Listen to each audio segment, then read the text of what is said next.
Agradeço aos três apresentadores de paper pelo modelo que me foi passado.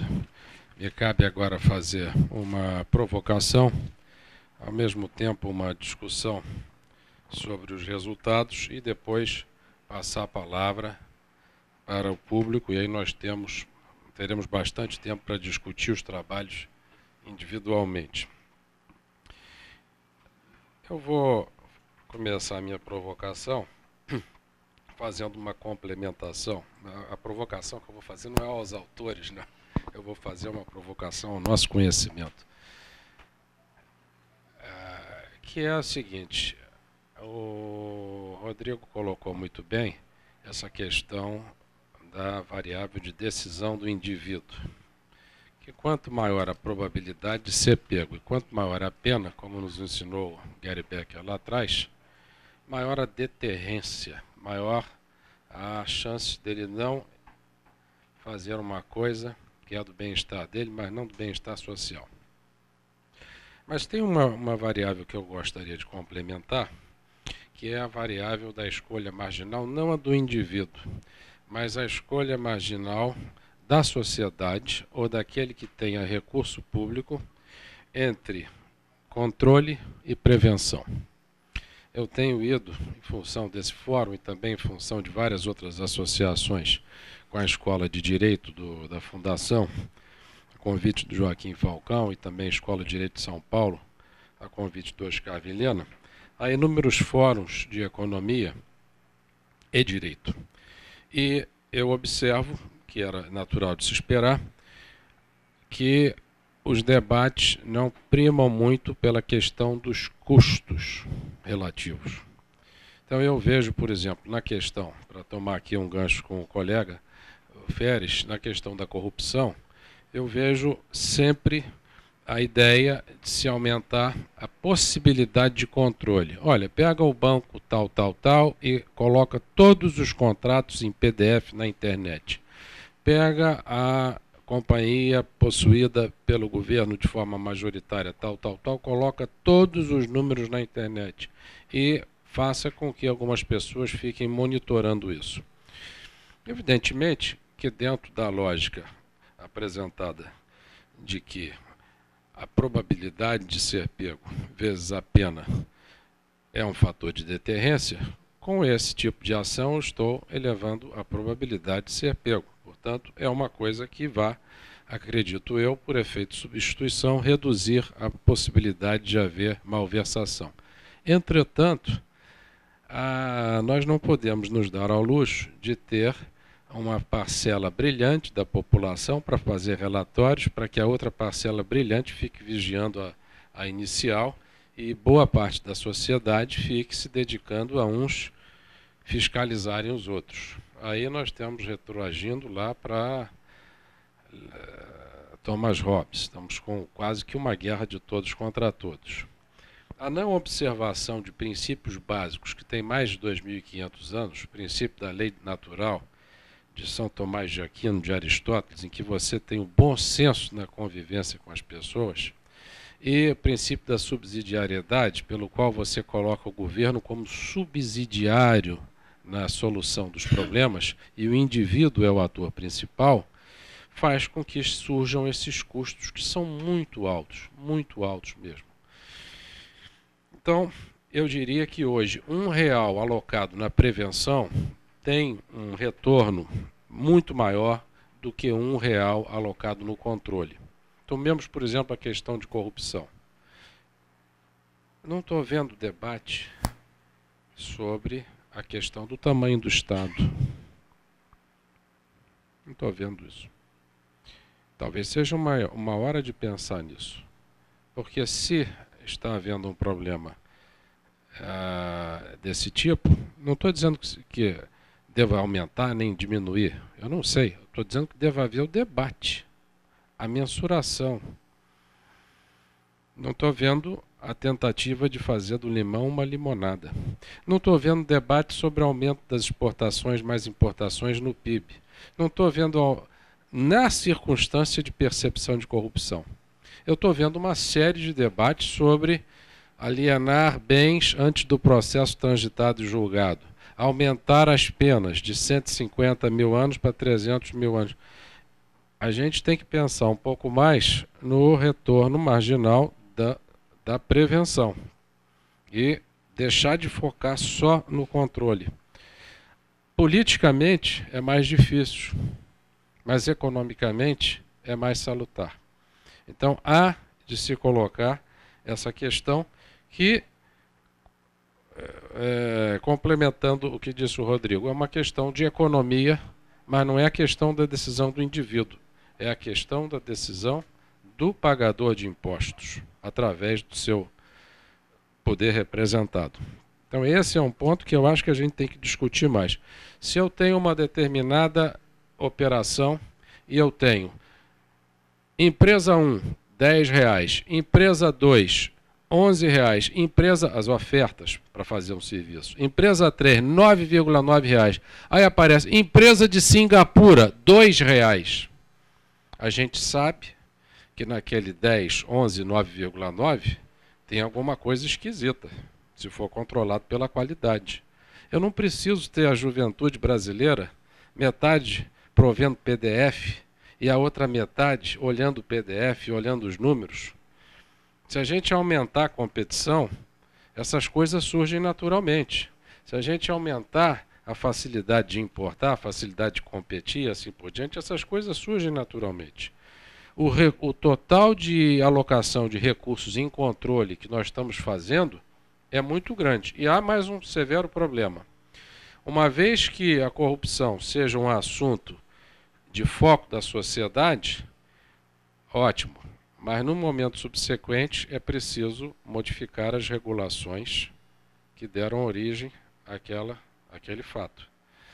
Porque, em geral, uma coisa surge em função da outra. E não são apenas as instituições que geram a corrupção, tem a parte de volta. A corrupção fazendo com que determinados projetos sejam escolhidos, a corrupção fazendo com que haja resistência política a determinadas coisas. Então, o que eu estou dizendo fundamentalmente é que a economia serve não apenas para olhar essa questão da escolha do indivíduo, mas para olhar a questão da escolha do indivíduo que paga impostos. Aonde que ele aloca o real marginal? No controle ou no debate da prevenção? No debate do controle ou no debate da prevenção? Na prevenção ou no controle? Isso a gente tem que entender. Eu não sei a resposta, mas eu gostaria de fazer essa primeira provocação. Bem, o trabalho do Francisco Costa, que é professor aqui da casa, tem uma vertente que nenhum dos outros dois trabalhos tem, nem a palestra do Rodrigo, nem o trabalho do José Feres. Que vertente é essa? A proximidade de um problema que está na imprensa no dia a dia. Quer dizer, se o Zé Feres faz uma mensuração do custo de bem-estar, que é 3, ou 2, ou 7, ou 8, ou 9, ou 1, é um número a mais. Se o Rodrigo fala que a redução do desemprego nas áreas em que houve uma queda da tarifa, eu quero crer que seja a tarifa efetiva, em que a tarifa efetiva caiu, aumentou o desemprego, porque a concorrência aumentou, a proxy adequada deveria ser a tarifa efetiva, ou seja, sob valor adicionado. Isso aí aumentou o crime? É uma informação importante que norteará políticas públicas, mas não está tão próxima de um assunto tão importante quanto a maioridade penal. Esse assunto é um assunto muito sensível, muito importante. Então, é um trabalho que eu não quero entrar no mérito técnico do trabalho, mas só quero entrar no mérito de que nós devemos multiplicar por 100, por 200, por 300 o esforço do Francisco, o esforço do Felipe Achão, o esforço do João, de termos mais e mais e mais trabalhos. Um vai dizer que aquele ponto de 18 talvez seja um pouco diferente, outro assim, porque é um trabalho que eu não gostaria que nós saíssemos daqui com qualquer conclusão prática, porque é um ponto muito sensível, sem nenhum sem nenhum comentário sobre o trabalho. Eu só estou trazendo o ponto de que nós temos que tomar cuidado com essa questão. E eu volto à pergunta do secretário, que foi feita ontem. O que é que o Estado, nas suas várias instâncias, fez por aquele jovem entre a primeira passagem na polícia e a 14ª, que foi antes dele matar o sujeito na lagoa? Essas questões são complementares a essa aqui, que foi colocada. Agora, passando dessa parte para uma questão aí uma curiosidade, Francisco, eu acho que esse seu trabalho é um trabalho que tem todo o mérito, porque coloca luzes técnicas no debate. Eu me pergunto o seguinte, naquele ponto de 18, abstraindo da questão da proxy, supondo que realmente as mortes violentas sejam uma boa variável para mensurar a atitude do indivíduo perante a sociedade no que diz respeito a crime, até que ponto a gente pode passar do 18 para o 16?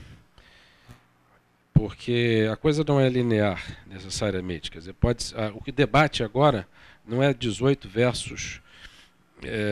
a gente tem que olhar os dois lados. Quer dizer, tem uma possibilidade de 16, tem uma possibilidade de 18, de 20. Então, essa é uma questão que eu colocaria para você nos dar mais luz sobre a questão de olhar também o contrafactual da possibilidade de modificação da lei, que eu espero, francamente, que nós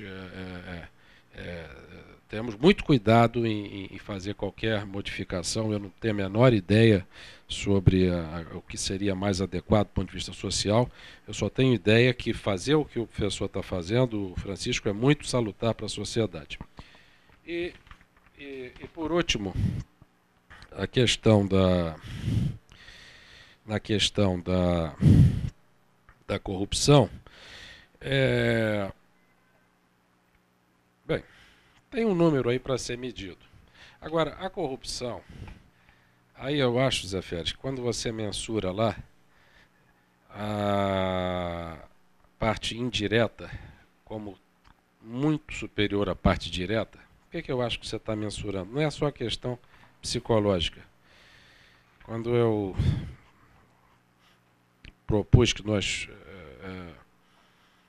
nos concentrássemos nesse ponto, eu estava pensando, primeiro, na ameaça à democracia.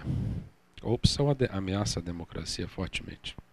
Isso é um custo indireto que não está diretamente captado pelo PIB. Você tem a possibilidade de que, a partir de um certo ponto, como se você pensar alguns chamam de corrupção, tem a mão invisível do Adam Smith, e a corrupção é o pé invisível, né? Usam essa. Mas se você pensar a corrupção como sendo a impunidade, o câncer e a corrupção a metástase, você tem um ponto a partir do qual a coisa pode se tornar endêmica. Né? Do ponto de vista da teoria econômica, boa parte dos casos de corrupção que você observa são coalizões do cliente com o agente. E o que principal, que é o governo, fica a ver navios. Mas isso ocorre também quando você, às vezes, vai numa determinada prestação de serviço, se a pessoa pergunta, você quer pagar 100 com recibo, quer pagar 50 sem recibo, também é uma coalizão entre agente e cliente, onde o principal fica a ver navios. Então não é no Raimundo Faoro que a gente vai encontrar a explicação para isso, nem no Max Weber, que é o verdadeiro autor da tese patrimonialista, do qual se apropriou o Raimundo Faoro com todo o mérito. Ele não apenas se apropriou, mas ele desenvolveu mais. Mas na questão